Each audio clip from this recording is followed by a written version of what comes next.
ஆண்டின் துவக்கத்திலே பல குழப்பத்தோட யோசனையோட இருக்கிறீங்களா? ரொம்ப யோசிக்காதீங்க. இன்னைக்கு உங்களுக்கு ஒரு காரியம் சொல்கிறேன்.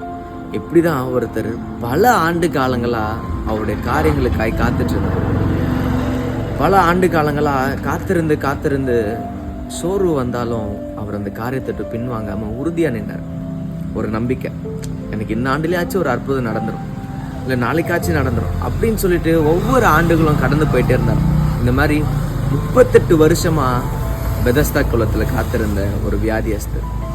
அவருக்கு தேவை ஒரு சுகம், அவருக்கு தேவை ஒரு அற்புதம் நடக்கணும். ஆனால் இது எப்படி நடக்கும், எப்போ நடக்கும்னு தெரியாமல் பல குழப்பத்தோடு இருந்தார். பல முறை தூதர்கள் அந்த குளத்தை கலக்கும் போது அவருக்கான காரியங்கள் நிறைவேறாமல் போச்சு. இப்படிதான் நம்ம வாழ்க்கையில் ஒவ்வொரு ஆண்டா இன்னைக்கு நடந்துடும் நாளைக்கு நடந்துரும்ன்ட்டு யோசிச்சு சில நேரத்தில் காரியத்தை விட்டு பின்வாங்க. ஆனால் இந்த வியாதியஸ்தர் பார்த்தீங்கன்னா அவருக்குரிய காரியங்களில் உறுதியாக நின்னார், விசுவாசத்தோடு நின்னார். எப்படியாவது ஒரு நாள் என் வாழ்க்கை மாறிடும், எப்படியாவது ஒரு நாள் என் காரியம் நடந்துடும் அப்படின்ற ஒரு நம்பிக்கை விசுவாசத்தோட காரியத்தை மாற்றியாம உறுதியோடு நின்னார். நடந்தது என்ன தெரியுமா? ஒரு ஆண்டு வந்தது. ஒரு நாள் அவருடைய வாழ்க்கையை டோட்டல் ஆண்டவர் மாற்றினார். அவரை சந்திக்க வந்தார். இது வரையும் தூதர்கள் குளத்தை கலக்கும் போது இவர் போய் பார்க்கணும், இவர் போய் நடக்கணும் அப்படின்னு நினைச்சாரு. ஆனால் இந்த முறை தூதர் இல்லைங்க, நம்மளை உண்டாக்கின தேவாதி தேவன் அவரை சொஸ்தமாக்குனார். இன்னைக்கு நம்ம வாழ்க்கையில யோசிச்சுட்டு இருக்கோம், இன்னைக்கு நடந்துரும் நாளைக்கு நடந்துரும் இல்லை, இந்த ஆண்டுல நமக்குரிய காரியங்கள்ல அவர் வருவார். அவர் நம்மளை சந்திக்க வருவார், நிச்சயம் வருவாருங்க.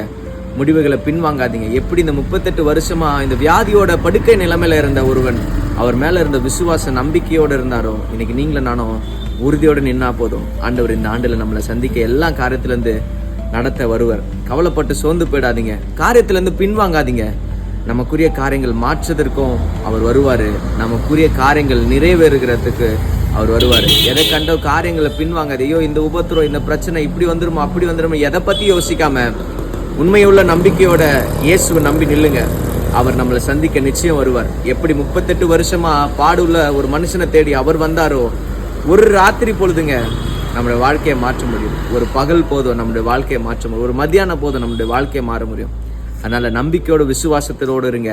எந்த வேலையும் அவர் நம்மளை சந்திக்க வருவார். எந்த வேலையும் நம்மளுடைய காரியங்களை நிறைவேற்ற வருவார். இது எப்படி நடக்கும் அப்படின்னு குழம்பாம, காரியங்கள் மாற்றி போடாம, ஐயோ பிரச்சனையா இருக்கு வேணாம் அப்படின்ட்டு ஒதுங்காம, உறுதியோட விசுவாசத்தோட நம்பிக்கையோட இருங்க. நம்ம ஆராதிக்கிற தேவன் அந்த இயேசு நமக்காக நம்பிக்கையோட வருவாருங்க. கவலைப்படாதீங்க, சோர்ந்துடாதீங்க, மனம் தளர்ந்து போகாதீங்க. இந்த ஆண்டுல அவர் நம்ம எல்லா சூழ்நிலையும் நம்மளை சந்திக்க வருவார். அதனால சோர்ந்து போயிடாம நம்பிக்கையோட உறுதியோட நில்லுங்க. கர்த்தர் நம்மளை மகிழ்ந்து களி கூற வைப்பாரு. அதனால சோர்ந்து போய் கவலைப்பட்டு காரியங்களை தூக்கி போட்டுடலாம், ஐயோ இவ்வளோ போராட்டம், இவ்வளோ தாங்க முடியல அப்படின்னு யோசிக்காம அவர் எந்த வேலையும்